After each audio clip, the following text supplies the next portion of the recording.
Bagdogra airport all taxi association के जो drivers हैं उनकी स्थिति होके रखी है। लंबे समय से इनकी कुछ मांग थी और टाल मटोल करते करते बात इतनी ज़्यादा बढ़ गई कि अब इन्हें एक सख्त फैसला लेना पड़ा। फैसला जाहिर सी बात है किसी के लिए भी अच्छी नहीं होगी, क्योंकि अनिश्चितकालीन हड़ताल पे जाने का इन्होंने फैसला किया है। और हम आपको यह भी बता दें कि इनके साथ कुल 7 यूनियन है, यानी कि एयरपोर्ट में ना तो कोई प्राइवेट गाड़ी प्रवेश कर पाएगी और ना ही किसी कमर्शियल व्हीकल को इसकी इजाज़त होगी। इस सख्त फैसले के पीछे का कारण क्या है ये जानना भी बहुत ज़्यादा ज़रूरी है। मेंबर से हम बात करते हैं। बार बार बताना ज़रूरी है कि इनके साथ कुल 7 यूनियन के प्रत्येक सदस्य शामिल है और जो इनकी मांग है, सबसे पहले हम ये जानना चाहते हैं कि इस सख्त फैसले के पीछे कारण क्या है। बहुत बड़ा फैसला लिया है आप लोगों ने। हाँ जी मैडम, एक्चुअली ये जो हम लोग ने फैसला लिया हुआ है ये अभी तत्काल फैसला लिया हुआ चीज़ नहीं है। इसका अल्टीमेशन हम लोग ने जहाँ जहाँ पे देना चाहिए था सब जगह दे चुके हैं। कहाँ दिया आपने? हम लोग ने मिस्टर गौतम देव, हम लोग का जो MIC है वहाँ, उसको भी हमने दे दिया था, सर को भी, और हमने DM को भी मेल किया था, हम लोग ने SDO को भी मेल किया हुआ था, SP कमिश्नर सबको।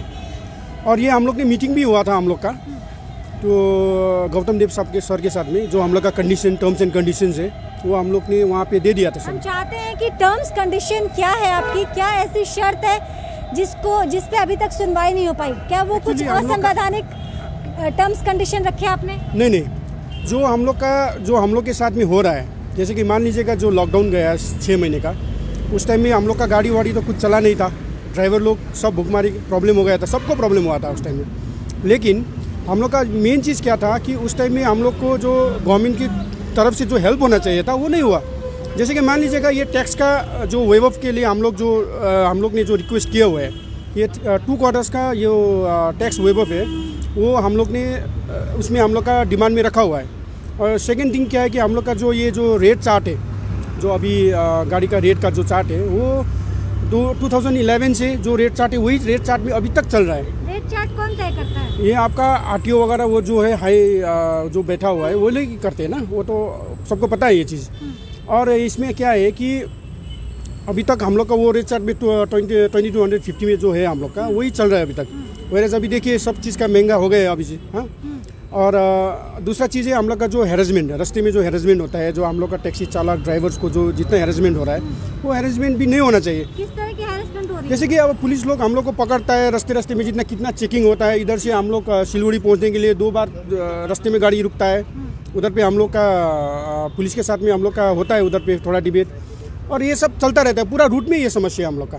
और जैसे आप मान लीजिए इलेक्शन आ गया, अब इलेक्शन ड्यूटी में गाड़ी पकड़ रहा है, अब अभी इलेक्शन आना 2 महीने बाकी है, अभी से गाड़ी हम लोग का चलन होना शुरू हो गया है। ये अल्टीमेशन भी नहीं है, कुछ भी नहीं है। हम लोग को बोलिएगा यूनियन को, आप लोग आइए यूनियन के तरफ में, वहाँ पे आइए, सिंडिकेट में आइए, डिमांड करिए हम लोग को इतना गाड़ी चाहिए तो हम लोग दे देंगे। मतलब एक सिस्टम के तहत सिस्टम की तरफ होना चाहिए, चलना चाहिए, जो नहीं हो रहा है। नहीं हो रहा है। हाँ, ये चीज़ ही है। और जो रेट है हम लोग का इलेक्शन ड्यूटी में जो रेट देते हैं पैसा, वो भी हम लोग का देखिए, लग्जरी गाड़ी का क्या दाम है, क्या प्राइस में हम लोग खरीदा हुआ है। और आप 1 महीने 1.5 महीने इलेक्शन में जो गाड़ियाँ ली जाती हैं, जैसे आपने कहा कि पुलिस के द्वारा भी 2 महीने बाकी है, बावजूद इसके गाड़ियाँ पकड़ी जा रही हैं, ली जा रही हैं इलेक्शन ड्यूटी के लिए, क्या चार्जेस होते हैं? एक्चुअली गवर्नमेंट रेट तो हम लोग को पता नहीं है, लेकिन जो हम लोग को रेट मिलता है वो करीबन 750 to 800 करके पर डे करके मिलते हैं। लेकिन 2-3 दिन लेने से तो हम लोग ऐसे भी कंसीडर कर लेते हैं, लेकिन कभी कभी 15 to 20 डेज या 1 मंथ भी हो सकता है। वो अभी गाड़ियाँ ली गई है, हम लोग का चलन हो चुका है मैडम। हाँ जी, चलन मैडम एवरेज में देखा जाए तो कम से कम 100 to 150 गाड़ी चलन हो चुका है ऑलरेडी। हाँ जी, और ये अभी देखिए 2 महीने और बाकी है। और इसके लिए भी एक सिस्टम होना चाहिए। हमारा एक रिक्वेस्ट है गवर्नमेंट से कि अगर गाड़ी चाहिए तो वो लोग सिंडिकेट पे, नहीं तो यूनियन पे वो लोग कंसल्ट कर सकते हैं, और कितना गाड़ी का रिक्वायरमेंट रहता है वो हिसाब से हम लोग को डिमांड करने से हम लोग फ्लक्चुएट करके गाड़ी को वो प्लेस कर सकते हैं। लेकिन क्या होता है कि रास्ते में चलते चलते गाड़ी को पकड़ लिया और आपका इलेक्शन ड्यूटी हो गया बोल के एक चालान थमा दिया। थोड़ा सा सिस्टम है जो हम लोग को लगता नहीं है कि ये सही है। पर खबरें आ रही हैं कि आप लोगों को इस हड़ताल को ड्रॉप करने के लिए कई दफ़े इनवाइट किया गया है, लेकिन आप लोगों ने सख्ती बनाई हुई है। आप क्यों इस इनविटेशन को स्वीकार नहीं कर रहे हैं? क्यों आपको जब डीएम के द्वारा इनवाइट किया गया था, दार्जिलिंग बुलाया गया था बातचीत के लिए, तो क्यों उसे खारिज कर दिया? मैडम ये बारे में हमारा इधर पे बागडोगरा का ये प्रेसिडेंट है यूनियन का, उससे पूछिएगा तो बढ़िया। किस लिए खारिज कर दिया गया डीएम के निमंत्रण को? जी मैडम, ऐसा है कि मौखिकली जो है हम लोग को बहुत बार आश्वासन दिया गया प्रशासन की तरफ से, मिनिस्ट्री लेवल से भी हम लोग को कई बार मौखिकली आश्वासन दिया गया, लेकिन 13 साल से वो आश्वासन के सिवा हम लोग को और कुछ मिला नहीं। तो इस बार हम लोग चाहते हैं कि हम लोग को अगर उन लोग मीटिंग में बुलाते हैं तो रिटर्नली हम लोग को देना पड़ेगा कि आगामी आने वाले इतने दिनों के अंदर हम लोग आप लोग का फेयर बढ़ाएंगे, आप लोग को टैक्स माफ़ किया जाएगा, टैक्स के ऊपर जो पेनल्टी लगाया है वो माफ़ किया जाएगा, रास्ता पे किसी तरह का हैरेसमेंट होता है वो उसको नहीं किया जाएगा। इस तरह का एश्योरेंस अगर हम लोग को लिखित रूप में अगर नहीं देता है प्रशासन की तरफ से, तो फिर हम लोग उनके पास मीटिंग में नहीं जाएंगे, क्योंकि बार बार मीटिंग हम लोग ने किया है। आज से 3 महीना पहले भी हमारे मंत्री महोदय श्री गौतम देव महाशय के साथ मैना टूरिस्ट लॉज में हम लोग ने मीटिंग किया था ये भाड़ा वृद्धि को लेकर के, तो उन्होंने वो डॉक्यूमेंट्स हम लोग से सारा लिया था, लेकिन ऐसा कुछ भी नहीं देखने को मिला। वही भाड़ा जो 2008 से बागडोगरा एयरपोर्ट में चल रहा है प्रीपेड में, वही भाड़ा आज भी चल रहा है। और अभी जो पेंडेमिक काल में, कोरोना काल में जो 6 महीना जो सरकार ने हम लोग को बोला कि आप लोग गाड़ी मत चलाइए, अगर आप लोग गाड़ी लेके रास्ता में निकलते हैं तो आप लोग का गाड़ी सीज किया जाएगा, ड्राइवर के ऊपर केस किया जाएगा। तो सरकार के आदेश को हम लोग ने सर आंखों पर लिया, तो हम लोग ने जो है गाड़ी अपना बंद कर दिया, हमने गाड़ी नहीं चलाया। परिवार कैसे चला फिर? तो देखिए 6 महीने में जिस तरीके से हम लोग ने परिवार को चलाया, हो सकता है कि कई हमारे भाइयों ने कर्जा लिया होगा, किसी ने लोन लिया होगा, किसी ने अपना घर का सोना गहना वो भी बंधक रख लिया होगा, किसी ने ज़मीन गिरवी रखा होगा। बहुत मुश्किल से हम लोग ने सुविधाएं दी गई थी, क्या वो आप लोग तक नहीं पहुंची? जी, हमारे पास देखिए इस तरह का कोई भी जो है हमारे टैक्सी चालक या टैक्सी ओनर्स के पास इस तरह का कोई भी सहूलियत सरकार की तरफ से अभी तक नहीं आया। नहीं हम लोग को इसी तरह का कोई सेंट्रल गवर्नमेंट हो या स्टेट गवर्नमेंट हो उनकी तरफ से ऐसा कोई नोटिफिकेशन जारी किया है कि गाड़ी वाले के क्षेत्र लिए भी इस तरह का सहूलियत हम लोग देंगे। इस तरह का कुछ सुनने में या देखने में हम लोग को आज तक नज़र नहीं आया। 7 कौन-कौन से यूनियन है जिनका समर्थन आप लोग को प्राप्त है? मैडम इसमें हम लोग का देखिए बागडोगरा में हम लोग 7 यूनियंस हैं, 7 यूनियन है। इसमें 7 यूनियन एक मंच बागडोगरा एयरपोर्ट टैक्सी एसोसिएशन के बैनर तले हम लोग आज ये आंदोलन कर रहे हैं। ये आंदोलन करने से पहले हम लोग 8 तारीख को हम लोग ने डिसीजन लिया था कि 8 तारीख से हम लोग एयरपोर्ट में 1 घंटा करके जो है अपना सेवा बंद करेंगे। गवर्नमेंट के ऊपर हम लोग जो है अपना जो भी दावी हम लोग पेश करेंगे। तो इस कारण से हम लोग बागडोगरा थाना में गए थे इंटीमेशन देने के लिए, तो वो इंटीमेशन हम लोग से स्वीकार नहीं किया गया, वो स्वीकार नहीं किया गया।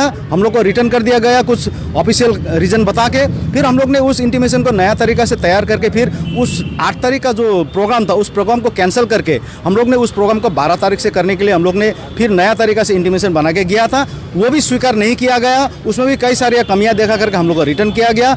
उसके बाद हम लोग यहाँ पर आकर के हम लोग ने बाध्य होकर के हम लोग ने सब जगह, चाहे वो डीएम हो, एसडीओ हो, कमिश्नरेट हो, लोअर बागडोगरा ग्राम पंचायत, अपर वाला ग्राम पंचायत, एयरपोर्ट अथॉरिटी, हर जगह हर डिपार्टमेंट में हम लोग ने बाय मेल जो है इंटीमेशन हम लोग ने दे दिया। और अगले 12 तारीख से जो है हम लोग हमारे जो टैक्सी संचालन है उसको हम लोग पूरी तरह से विड्रॉ कर रहे हैं, क्योंकि हमारा जो है अब आपने कहा कि टैक्सी का जो संचालन है वो बंद रहेगा, प्राइवेट गाड़ियाँ को इजाज़त देंगे आप एयरपोर्ट में आने के लिए? देखिए प्राइवेट गाड़ी के लिए हम लोग का ये आंदोलन नहीं है, हमारा ये टैक्सी का आंदोलन है। इसमें कोई सरकारी बस या कोई प्राइवेट गाड़ी किसी का आता है तो उसमें हम लोग उनको किसी तरह का रुकावट नहीं करेंगे।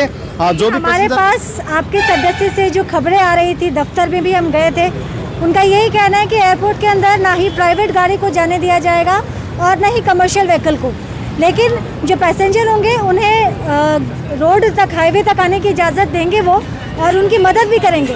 जी पक्का ऐसा ही है। हम लोग देखिए, हम लोग किसी प्राइवेट या सरकारी बस जो भी होगा ऑथोराइज उसको हम लोग नहीं रोकेंगे, लेकिन हमारा जो बागडोगरा एयरपोर्ट से जो टैक्सी संचालन होती है, तकरीबन 700 टैक्सियाँ एयरपोर्ट से संचालन होती है, वो टैक्सी सेवा हम लोग कल से पूरी तरह से बंद करेंगे।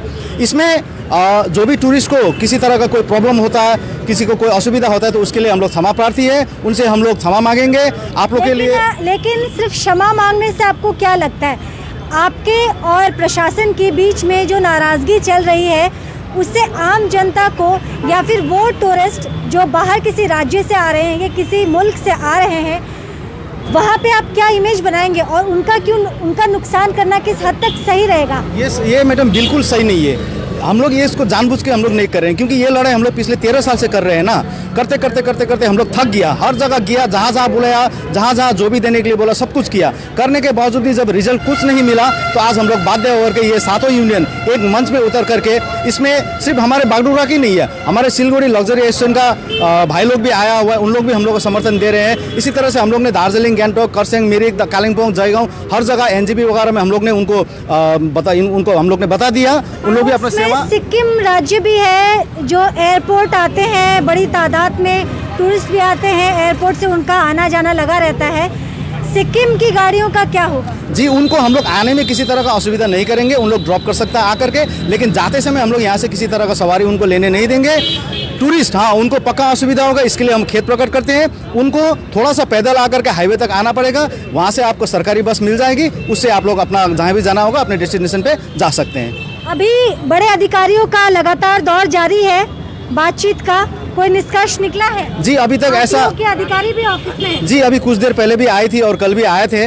उन लोग ने हम लोग को वही आश्वासन दे रहा है, आप लोग को, हम लोग को मीटिंग में उन लोग ने बुलाया है, हम लोग ने मीटिंग में जाने से साफ मना कर दिया है, कारण हम लोग थक चुके हैं। तो अभी कुछ देर पहले भी आया था, उन्होंने यही खबर लेके आया था कि आप लोग को 10 दिन का समय दिया जा रहा है, 10 दिन के अंदर में आप लोग का काम, आप लोग का जो भी दावी है वो हम लोग उसको मानेंगे, उसको पालन करेंगे। लेकिन हम लोग उनसे जो है लिखित रूप में एश्योरेंस चाहते हैं। अगर उन लोग लिखित रूप में हम लोग को देता है कि अगले 10 दिन के अंदर हमारे जो भी दावी है उसको मानेंगे, तो हम लोग तुरंत, हमारे दावी में पहला नंबर जो है, ये जो कोविड पीरियड में 6 महीना का जो टैक्स था उसको माफ़ करना होगा, उसके ऊपर जो पेनल्टी लगाया गया था उसको हटाना होगा, और हमारे जो सरकारी भाड़ा है, जो प्रीपेड काउंटर का जो भाड़ा, टैक्सी गाड़ी का भाड़ा है, जो 2008 से वृद्धि नहीं हुआ है, उसको तुरंत वृद्धि करना पड़ेगा। कितना वृद्धि चाहते हैं इसमें आप? अब इसमें सरकारी हिसाब से जो भी होगा, उस समय का जो तेल का रेट, फ्यूल का रेट, बाकी डॉक्यूमेंट्स का जो भी चार्जेस था, उसको हिसाब करके सरकार बनाएंगे। हम लोग ने एक प्रपोज फेयर दिया हुआ है, वो उन लोग के पास ऑलरेडी जमा है, उसको देख करके उन लोग उसमें नेगोशिएशन करके, उसमें हम लोग का एक होगा, हमारे भाइयों के पास उसका जो प्रपोज फेयर का जो भी लिस्ट है वो होगा, उनके पास भी हम लोग जमा किए, उसको देख करके उसमें से कुछ भी नेगोशिएशन करके अगर उन लोग करते हैं तो उसको हम लोग स्वीकार करेंगे। और अगर इस तरह का कोई एश्योरेंस हम लोग को लिखित रूप में मिलता है तो हम लोग तुरंत इस स्ट्राइक को जो है हम लोग विड्रॉ कर लेंगे। नहीं तो और कोई गुंजाइश नहीं है इसको विड्रॉ करने इसके अलावा दूसरा कोई गुंजाइश नहीं है, क्योंकि हम लोग का पीठ ठीक गया है, हम लोग हाथ खड़ा कर दिया है, अब हमसे और नहीं चला जा रहा है, क्योंकि हमें भी हमारे परिवार को देखना है, हमारे बच्चों का भविष्य इसके पीछे लगा हुआ है। हम अपने बच्चों का स्कूल का फीस जमा करने नहीं सक रहे हैं। जैसे लॉकडाउन खुल गया, तुरंत गाड़ी हमारे चलते ही गाड़ी का डॉक्यूमेंट्स वगैरह ठीक करने में जो भी कमाते हैं वो सब उसी में चला जाता है। तो हम लोग अपना बच्चों का इतना महीने का जो फीस पेंडिंग पड़ा हुआ है वो कैसे देंगे? जो राशन दुकान में जो भी हम लोग ने कर्जा वर्जा जो लेकर के उधार में हम लोग ने राशन वगैरह लेकर के खाया ये 6 महीना, उसका जो भुगतान है वो देना है, वो अभी तक हम लोग क्लियर नहीं कर सके हैं। जो भी हम लोग का कमाई हो रहा है लॉकडाउन के बाद, वो कमाई तो सारा डॉक्यूमेंट्स रेडी करने में ही जा रहा है, और सरकार का भाड़ा इतना कम है। हम आपको उदाहरण देते हैं, एक पड़ोसी राज्य हमारे यहाँ पे सिक्किम है, जो सिक्किम गैंगटॉक से एक लग्जरी टैक्सी, मैं इनोवा का नाम लेके बोलता हूँ, वो इनोवा टैक्सी अगर गैंगटॉक से बागडोगरा एयरपोर्ट तक आती है तो उनका फेयर 3500 रुपया है सरकारी तौर पे, और हमारा एयरपोर्ट का फेयर जो है प्रीपेड टैक्सी में वो 2210 रुपया है। देखिए कितना अंतर है इस दोनों के बीच। वैसे तो गाड़ी में तेल उनका भी लगता है, तेल हमारा भी लगता है। हमारा गाड़ी पानी से तो सिक्किम यहाँ से तकरीबन 135 किलोमीटर दूर है, गैंगटॉक है ना, उन लोग का गाड़ी 3500 में आता है और हमारा गाड़ी 2210 में जाने पे मजबूर है। तो इस तरह से कैश कितना दिन चलेगा? क्या हम इंसान नहीं है? हम लोग को अच्छे जीवन जीने का अधिकार नहीं है? सरकार हमारे ऊपर इतना दुर्व्यवहार क्यों कर रहा है? हमारे साथ इतना सौतेला व्यवहार क्यों कर रहा है? हर चीज़ का समय बढ़ गया है। 2008 में कोई भी सामान का जो भी दाम था, क्या आज वही है? एक सरकारी कर्मचारी का 2008 में जो उनका वेतन था, क्या 2021 में वही है? बिल्कुल नहीं।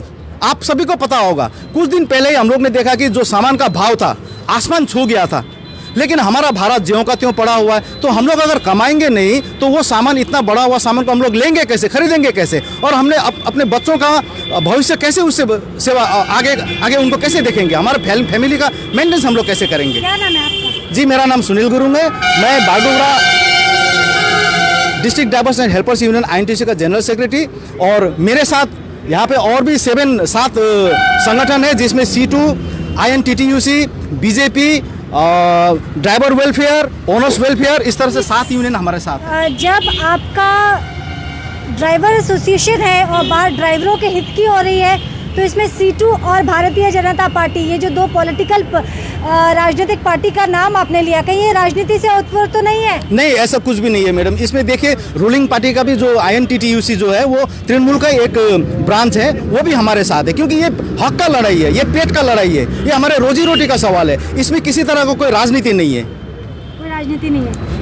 तो देखिए इस वक्त एक बड़ी संकट दस्तक दे रही है और बड़ी तादाद में ना केवल घरेलू बल्कि विभिन्न जगहों से लोग एयरपोर्ट आते हैं और कल से ये समस्या बढ़ सकती है, क्योंकि 7 यूनियन मिलकर बागडोगरा एयरपोर्ट के जो ड्राइवर हैं, जो टैक्सी ड्राइवर हैं, वो हड़ताल पे, अनिश्चितकालीन हड़ताल पे जाने का उन्होंने फैसला किया है।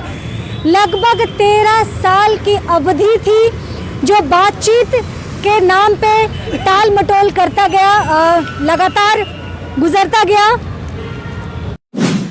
सिलीगुड़ी लग्जरी ड्राइवर एसोसिएशन को भी इसका सपोर्ट है। जाहिर सी बात है, अगर इस पे तुरंत इस पे सुनवाई नहीं की जाती है तो शहर की लाइफलाइन के ऊपर एक बड़ा प्रश्न चिन्ह खड़ा हो रहा है। हालांकि कई दौर के मीटिंग हो चुकी है, मीटिंग के लिए इन्हें अब निमंत्रण भी दिया जा रहा है, लेकिन अब ये टस से मस नहीं हो रहे हैं, क्योंकि बातचीत करते करते लगभग 13 साल बीत गए। कुछ इनकी बेसिक डिमांड है जो ये सरकार से चाहती है और इनका यही कहना है कि अब ये बातचीत नहीं करेंगे, जो कुछ भी इन्हें देना है। हालांकि 10 दिन की मोहलत मांगी जा रही है RTO की तरफ से, लेकिन इनका यही कहना है कि 10 दिन की मोहलत ही अगर ये बात करें तो ये वर्बल बोलने से नहीं चलेगा। अब जो कुछ भी बातचीत होगी वो लिखित तौर पे बातचीत की जाएगी। जो यात्री कल बागडोगरा की तरफ बढ़ रहे हैं या फिर अगर आप टैक्सी पे आश्रित हैं काफ़ी हद तक, तो आपके लिए ये खबर बहुत ज़्यादा महत्वपूर्ण है, क्योंकि जो खबरें हमारे पास आ रही हैं इस वक्त बागडोगरा से कि कल से लगभग 600 से 700 टैक्सी बागडोगरा एयरपोर्ट पे रहते हैं, लेकिन वो 600 से 700 जितने भी टैक्सी चालक हैं कुल 7 यूनियन के साथ मिलकर अनिश्चितकालीन हड़ताल पे जाने वाले हैं।